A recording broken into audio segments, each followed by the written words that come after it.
Talvez você ainda não tenha visto esse filme, mas é muito importante que você assista. Hoje nós vamos falar de um filme cuja história se passa nos anos de 1984 e 1989, quando aconteceu a queda do Muro de Berlim. O filme conta uma parte da história de Wessler, um homem que é obrigado a espionar uma atriz, cantora e dançarina, e do seu namorado George, que era diretor de cinema.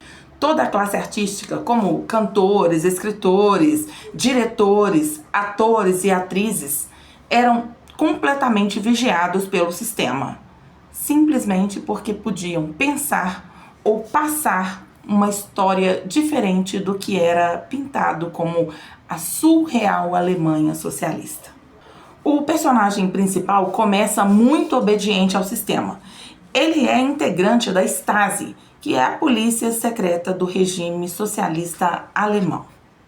O problema é que, à medida em que ele vigia essas pessoas, começa a fazer parte da vida, inclusive vigiando seus momentos íntimos, ouvindo, ele começa a ter uma certa empatia por esse casal, pelos amigos do casal. Agora você imagina viver num regime em que você não pode pensar diferente, em que você não pode ter uma escolha política diferente, em que você não pode simplesmente falar contra as instituições? Que horror, né? Tá, isso foi só um parêntese. Mas, à medida em que ele vai vigiando, ele começa a ter empatia por este casal, pelos seus amigos, pelas pessoas com quem ele convive. E ele começa a questionar se realmente aquilo que ele vive é bom, é real, é plausível.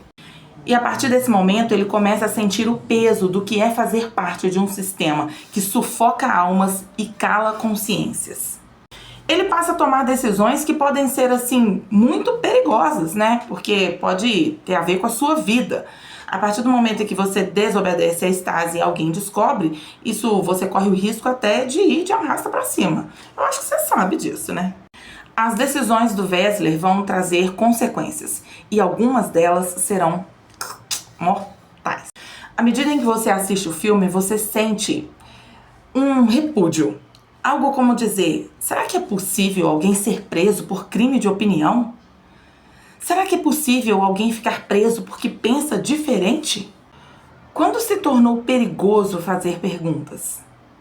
Galera, quando o medo de falar é maior do que a coragem de lutar, tem alguma coisa muito errada com o sistema. E aí que a ficção começa a se parecer com o que está ao nosso redor. Eu não tô mais falando de filmes. Eu tô falando de sinais. Cada vez que a gente normaliza a censura, a vigilância seletiva, o silêncio forçado e a punição por ideias, a gente está dando longos passos em direção a um lugar muito perigoso.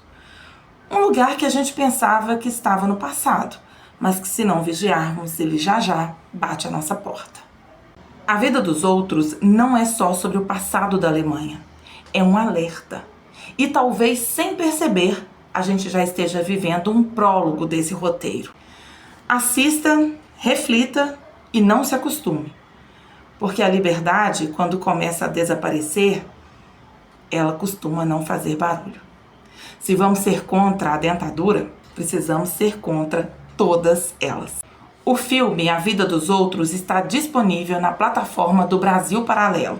É muito importante que você veja esse filme e faça um paralelo entre o que estamos vivendo e o que aconteceu nesse período antes da queda do Muro de Berlim. A propósito, uma pergunta. Já reparou que sempre que tem oportunidade a pessoa foge do lado socialista? Então, se você ainda não é inscrito nesse canal, você gosta desse conteúdo e gosta de receber dicas de filmes e séries e tudo que tá rolando nos cinemas e streams, este é o canal para você.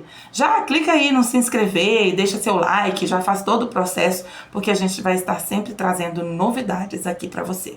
Ah, e com opinião sincera, viu? Porque quando é bom, a gente fala. E quando é ruim, a gente habla mesmo.